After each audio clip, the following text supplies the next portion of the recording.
సింగ్ హుడా హర్యానాకు ముఖ్యమంత్రి కావడం ఇది రెండోసారి.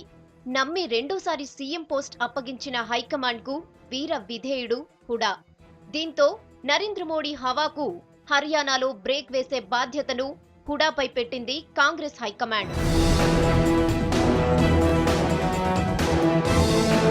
హర్యానాలో కాంగ్రెస్ గెలుపు ఈసారి నల్లేరు మీద నడక కాదు. కాంగ్రెస్ ఎదురీదుతోంది. రెండు ప్రాంతీయ పార్టీలు ఇండియన్ నేషనల్ లోక్దళ్, హర్యానా జనహిత కాంగ్రెస్ నుంచి తీవ్ర పోటీ ఎదుర్కొంటోంది. అంతేకాదు, హుడా హయాంలో హర్యానాలో జరిగిన అవినీతిని ప్రధాన అస్త్రంగా చేసుకుంటున్నాయి ప్రతిపక్షాలు. భూపిందర్ సింగ్ హుడా సర్కార్ హయాంలో అవినీతి వరదలా ప్రవహించిందని పెద్ద ఎత్తున ప్రచారం చేస్తున్నాయి కాంగ్రెసేతర పార్టీలు.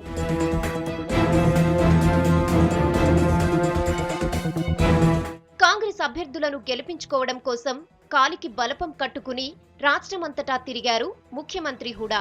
ప్రతిపక్షాల ఆరోపణలను తిప్పికొడుతున్నారు. తన హయాంలో జరిగిన అభివృద్ధిని చూసి తట్టుకోలేకే ఆరోపణలు చేస్తున్నారని ఎదురుదాడికి దిగారు.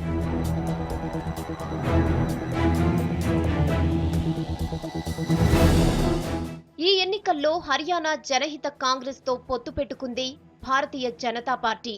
ఆమ్ ఆద్మీ పార్టీ, బహుజన్ సమాజ్ పార్టీలు వేర్వేరుగా బరిలోకి దిగాయి, అభ్యర్థులను నిలబెట్టాయి.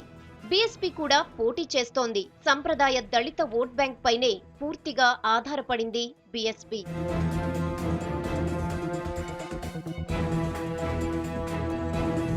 ఐఎన్ఎల్డీకి హర్యానాలో మంచి క్యాడర్ ఉంది. అయితే ఆ పార్టీ అగ్ర నాయకులు తండ్రి కొడుకులైన ఓం ప్రకాష్ చౌతాలా, అజయ్ చౌతాలా మెడకు టీచర్ల రిక్రూట్మెంట్ కుంభకోణం చుట్టుకుంది. దీంతో వాళ్ళిద్దరూ జైలు పాలయ్యారు. ఆ ఇద్దరు అగ్రనేతలు లేని లోటు ఎన్నికల ప్రచారంలో స్పష్టంగా కనిపిస్తోంది.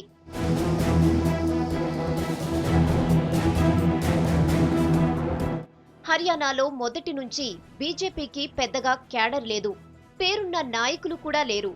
దీంతో లేటెస్ట్ గా కాంగ్రెస్ నుంచి వచ్చిన నలుగురికి పార్టీ కండువాలు కప్పి లోక్సభ ఎన్నికల్లో పోటీ చేయడానికి టికెట్లు కూడా ఇచ్చింది కమలం పార్టీ. మొత్తం 8 సీట్లకే అభ్యర్థులను పోటీకి పెట్టింది బీజేపీ.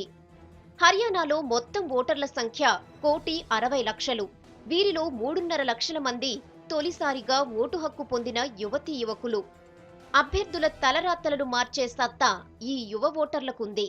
దీంతో ఈ యువ ఓటర్లను ప్రసన్నం చేసుకోవడానికి నానా తంటాలు పడుతున్నాయి అన్ని పార్టీలు.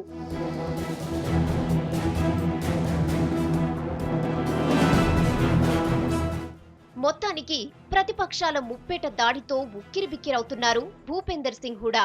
హర్యానాలో కాంగ్రెస్ ను హుడా గట్టెక్కిస్తారా? వేచి చూడాల్సిందే.